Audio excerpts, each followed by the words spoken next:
I'm Carlos. We are in a garage at my house in Aurora. We're here chilling with my good friends in the Color Morale. Say the word, and now we're wiggling through our light.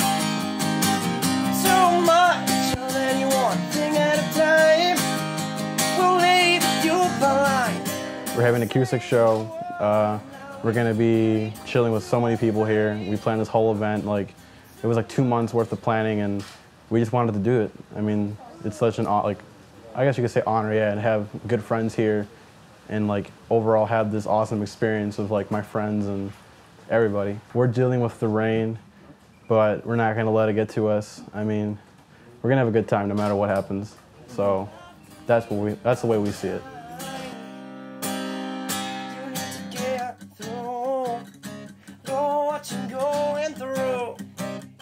No Hope is kind of a mission statement and a statement we wanted to write about what the third album would be about. Wanted it to kind of be more of a movement than an album name. I've always been really big on play on words, so it's kind of just a statement about what direction we were taking as people, let alone a band. No Hope to me is pretty much just an honest record that has the combination of 5 guys that have been very lost and brought together by an album with 8 weeks of the hardest writing process I've ever been a part of, but at the same time the most rewarding.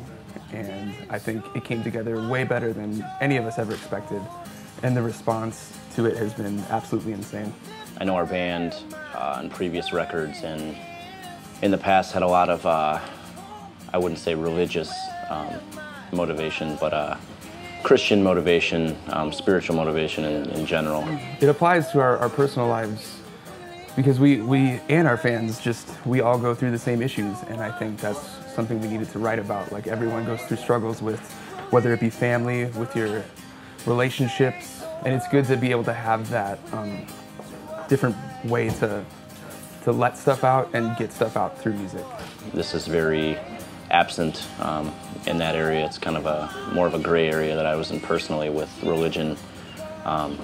You know, one dimension of the entire album, and one of the things it deals with and talks about more. Just kind of the same you know, optimistic, hopeful attitude, just in a different demeanor.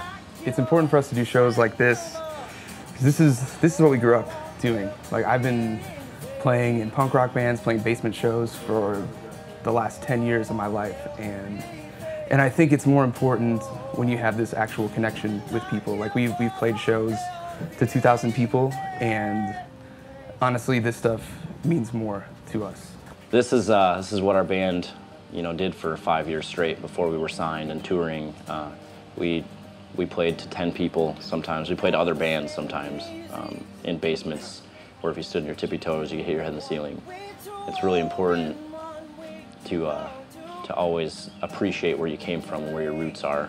You know, playing packed, dirty, sweaty VFW halls, or garage shows, or basement shows, or house parties. You know, that's essentially what our band was founded on. So it's a place we'll always remain. I know anymore we play a lot of tours where there's, you know, 1,000 people, 1,500 people.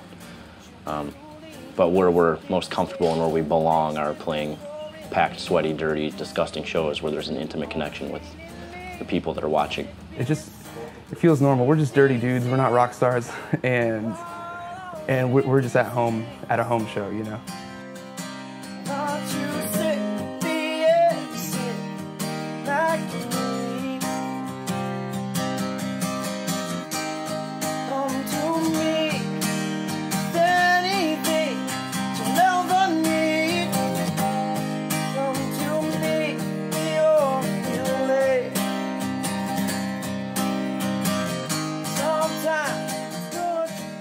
Started doing all the acoustic stuff.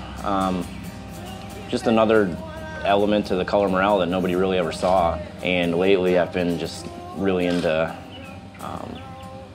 Justin Nozuka and Justin Timberlake and John Mayer and James Morris and all kinds of stuff that I don't know, just something we wanted to do more. We always talked about in the past and just never really did. So yeah, just another layer of the Color Morale that we wanted to focus more on. I'm pretty new to the band. I've only been in the band for about a year or so. And my last band was actually a folk band, so like acoustic stuff just comes super natural to me, and I don't enjoy it more per se, but I definitely do like putting a different spin on the songs.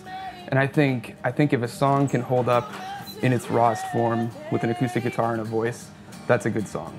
And if you can portray that and get your message across, sometimes it's even more powerful when it's just as minimalist as possible.